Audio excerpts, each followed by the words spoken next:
Buenas tardes, mi nombre es Sandra Guerrero Martínez. A continuación voy a compartir pantalla con la presentación digital de mi ponencia, la que se titula de la reflexión metacognitiva del estudiante a la mejora continua del currículo.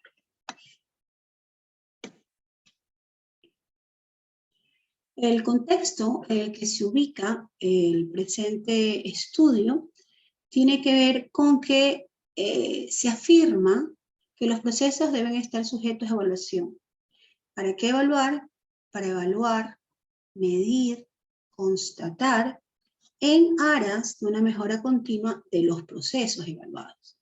De ahí que los procesos educativos, por ser tales, deben también ser evaluados permanentemente en aras de esta mejora continua.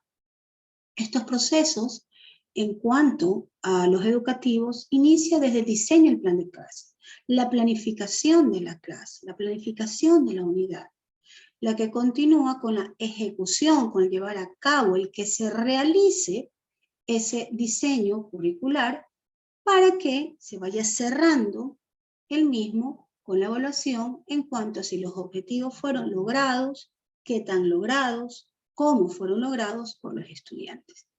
Esto pues siempre y cuando uno tenga claro los indicadores de logros mínimos de éxito a evaluarse y según eso pues, y como salga esa medición de esos indicadores, establecer medidas correctivas si algo está francamente mejorable en un gran índice o medidas preventivas para evitar seguir en subsecuentes errores.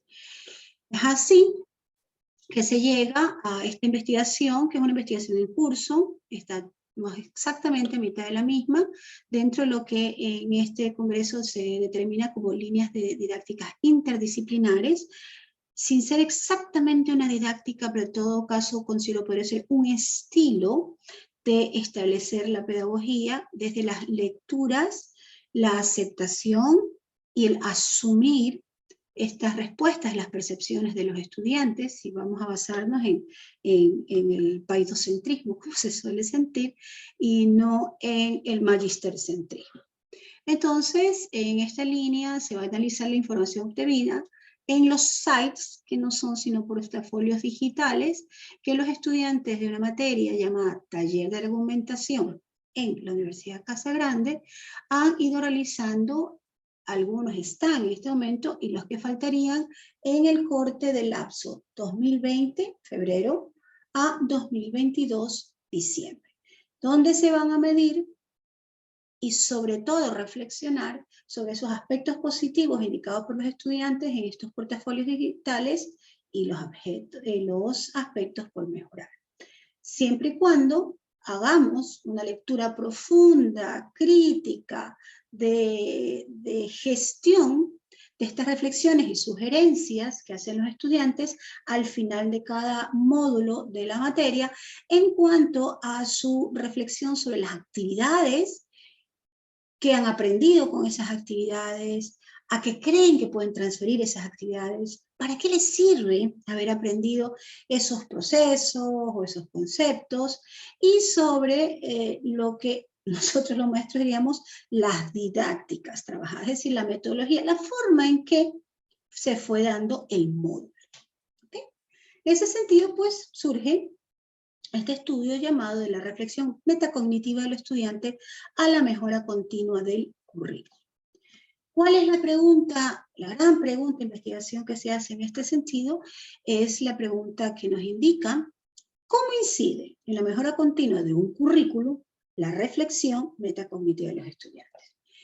Esta reflexión debe incidir en el currículum. Yo creo de plano que sí. ¿Cuánto incide? ¿Cómo incide? ¿Qué se hace con esa percepción y esas reflexiones y esas sugerencias que están por escrito en estos sites? De eso se trata el estudio.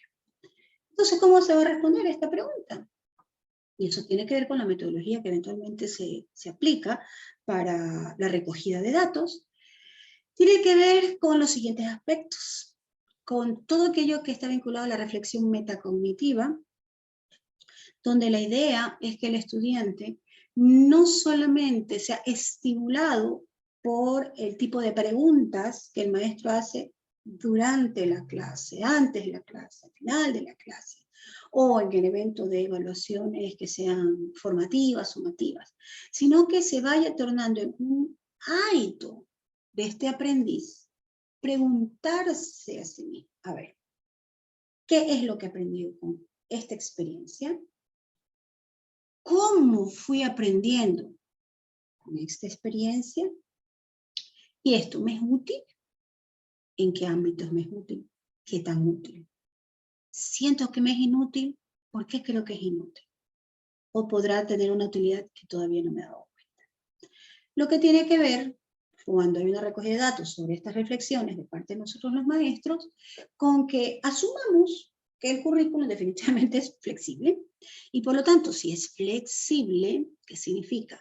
Que debe ajustarse, que debe modificarse al paso o hacia los nuevos diseños, sea del módulo siguiente, sea del siguiente ciclo, o incluso puede ser de otras materias que no sean esto en cuanto a sugerencias y reflexiones que pueden ser genéricas.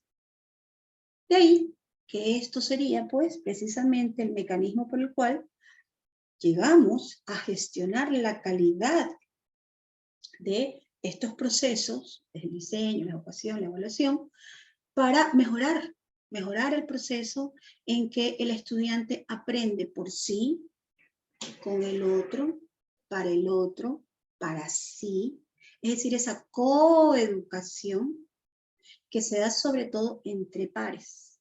Uno como maestro diseña una oportunidad de aprendizaje para que entre pares construyan sus aprendizajes. Y eso tiene que ver también con que hay estas mediciones, cualitativas muchas veces, pueden ser cuantitativas, donde se van dando estas evaluaciones integrales, además de permanentes, en aras de reflexionar lo logrado, cómo me va hasta aquí, a dónde creo que puedo llegar, y cuando llego, a dónde más quiero ir. Lo que en otras palabras sería hablar de aprendizaje significativo, valorando experiencias y conocimientos previos, como decía Usube. Significativo, sobre todo cuando hablamos de capitales cognitivos y de experiencias, de vivencias, de anécdotas de este educando. Aprendizaje que va a ser sustentable, se da a sostener en eso anterior y en esta nueva adquisición desde la experiencia de aprendizaje de esta clase, y por lo tanto se va a alimentar de esto para sostenerse en el tiempo. Si hablamos de una metodología, la metodología tiene que ampararse en un antecedente teórico, una revisión bibliográfica, donde pues este antecedente y esta revisión bibliográfica lo que van a hacer es avalar que este estudio sea como se lo está llevando a cabo desde un enfoque cualitativo. ¿Por qué cualitativo? Porque aquí la medición cuantitativa no es tan interesante para mí como investigadora como el percatarme cualitativamente desde una investigación, acción, sobre lo que se planifica, lo que se hace, los resultados, y este feedback de los estudiantes, esta retroalimentación de los estudiantes a través de sus reflexiones y sugerencias. Nos vamos a basar en los datos de la base de datos de muestra no probabilística de estos sites o portafolios que están depositados en la plataforma Moodle, que es con la que se trabaja en la Universidad Casa Grande. Digo no probabilística porque no es precisamente un estudio cuantitativo ni escogido aleatoriamente, ni al azar, sino escogido desde una intención subjetiva de trabajar solamente con los sites que son de examen de recuperación, porque estos sites son a término de cada módulo, pero la suma de los sites con los 4 módulos terminados es lo que va a ser eventualmente un examen de recuperación para los estudiantes que opten por recuperar una nota baja, o este examen puede ser reemplazado. No se pretende generalizar, no se pretende afirmar que así debe ser para todos y a todos le va a funcionar. Esto no va ni de lejos a pretender ser una receta, pero sí se pretende que dentro del marco del propio estudio arroje información que sea válida para el propio estudio desde esta experiencia de alguna manera etnocentrista, sin serlo exactamente. Nos vamos a basar en el análisis del contenido, un análisis desde lo cualitativo, no precisamente para numerar de positivo, cuántos positivos, mejorables, cuántos comentarios de mejorables, sino más bien desde un análisis cualitativo de calidad sobre reflexiones y sobre sugerencias de los estudiantes. La unidad de análisis pues, está dada por estos sites de taller de argumentación en ciclos que van desde febrero 2020 hasta diciembre 2022, donde la muestra se presenta de manera voluntaria. Los estudiantes son anunciados cuando inicia el curso que se pretende hacer este tipo de estudio, a través del análisis de esta muestra, con presunciones, es decir, se les explica, ¿no? Se explica cómo se va a hacer un estudio, se le explica a los sujetos o a los dueños de los objetos de estudio, y de ahí, pues, aprovechando la oportunidad que estamos en clase, y que la muestra es homogénea porque es dentro de la misma materia. Hasta aquí la buena experiencia es que voluntariamente lo aceptan y no por un poder ejercido desde el profesor obligados a, porque ellos están totalmente en la posibilidad de decir no, no me gustaría. Yo se los indico así, si no, no, está bien, si esto sirve, está bien. De ahí pues que cuando hablamos ya desde el marco teórico para sostener esto, tiene que ver mucho con lo que están como palabras o conceptos claves en los que se enmarca este estudio, que tiene que ver con lo que ya se ha dicho, reflexión metacognitiva, sobre todo aquello que se trabaja desde una pedagogización del desarrollo del eje pensamiento de Margarita Mesto de Sánchez. Se va a tratar sobre el currículo flexible, un currículo enmarcado, un currículo expreso y también un currículo oculto y lo que el referente teórico indica sobre ello. Vamos a trabajar desde el concepto de medición de calidad, indicadores de calidad, es decir, gestión de calidad, en este caso educativa. Lo que se observa mucho desde la gestión o management de aprendizajes, de contenidos curriculares, en el marco de la coeducación, la educación entre pares, fortalecida entre pares, y de la evaluación continua. Hasta acá la muestra. Como registros completos en Moodle tenemos el extraordinario 2020 con un paralelo, el ordinario 1 2020 con 3 paralelos. La diferencia entre P1, P2 y 1P es que P1 y P2 son los paralelos de estudiantes regulares, 1P es de estudiantes que están en el programa de profesionalización de la Universidad Casa Grande. Luego tenemos el ordinario 2 del 2020 con 2 paralelos, el extraordinario 1, con un paralelo, el ordinario 1, 2021, con asimismo 2 paralelos de regulares, por decirlo de una manera, y 2 paralelos de profesionalizantes, 1P y 1P ITB, que tiene que ver con una institución que hay un acuerdo interinstitucional para profesionalizar a sus tecnólogos. Ahora, registros por completar en Moodle, estamos en curso, el ordinario 2 2021, con 3 paralelos, y totalmente en espera de lo que sucederá el próximo año, que sería el extraordinario 2022, ordinario 1, ordinario 2. ¿Cuál va a ser la estrategia a trabajarse? ¿Cuál es la estrategia a trabajarse en estos sites? Es una estrategia que la he determinado con el nombre ESRS. Como ahora para toda la abreviatura, y la gente se siente cómoda con la abreviatura, y la abreviatura te cala mucho mejor en la memoria, aunque hay un instructivo no solamente entregado como un documento virtual, sino explicado al inicio de la clase y refrescado hacia el final de cada módulo, se indica pues en este instructivo que la estrategia ESRS es de escoge de todas las actividades sincrónicas, asincrónicas y autónomas que equivalen a las tareas, las homeworks, escoge 2, las que tú quieras. Pueden ser individuales, pueden ser grupales. Escoge 2. Pudieron ser calificadas, pudieron no ser calificadas porque todas son retroalimentadas. Escoge 2. Sube, es decir, colócala en el site, y anota por cada actividad que copias y pegas y pones en el site, anota una reflexión. ¿Qué aprendí? ¿Para qué me sirve o cómo la estoy utilizando? Y una sugerencia, ahora sí por el módulo. ¿Cómo creo que puede ser mejorable el módulo? En cuanto a sus actividades, los recursos, cómo se trabaja sincrónicamente, cómo se trabaja asincrónicamente y en cuanto a las actividades autónomas. Aquí les traigo unas muestras de unas capturas, como verán pueden ser con diferentes modelos y diferentes formatos, diferente nomenclatura de las secciones o apartados, pero que sigan la estrategia ESRS. Y pues mientras esté explicado de qué se trata el site, mientras hayan las reflexiones, hayan las recomendaciones, el resto es pues la pieza gráfica, que no es importante, sino el contenido de este documento, que puede ser en Wix, puede ser en Google Sites, puede ser en el programa que desean los estudiantes. Aquí les pongo otras muestras, donde nuevamente qué es lo que interesa, es la reflexión, las sugerencias, las muy interesantes sugerencias para utilizar incluso otros recursos para unos fines que ellos creen que necesitan reforzarse, lo que es recogido precisamente para eso, ¿no? Para mejorar más que el currículum, el desempeño de aquello que se haga en clase para aprender.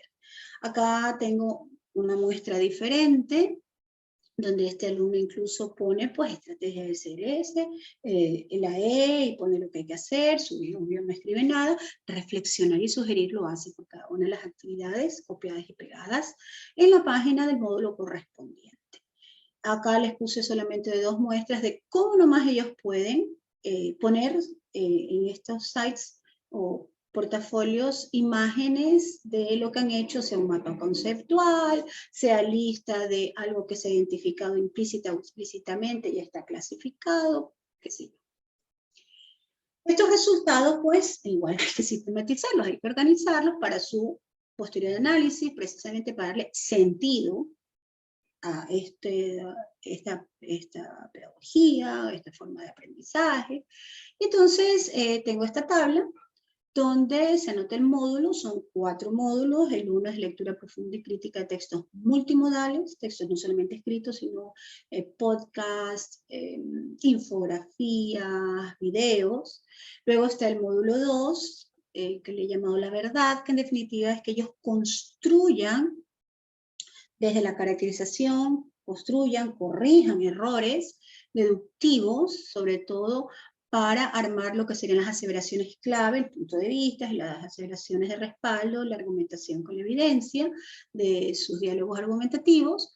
Un tercer módulo que está llamado las falacias, donde en definitiva es aprender desde la caracterización por observación qué es lo que no se va a hacer como un error deductivo o un error lingüístico al expresar una deducción, que sería pues argumentos falsos, y una cuarta unidad que es la contraargumentación, donde en otras palabras se aprende desde las cadenas lógico-argumentativas derivativas a armar esquemas argumentativos, los que son válidos tanto para argumentar o contraargumentar.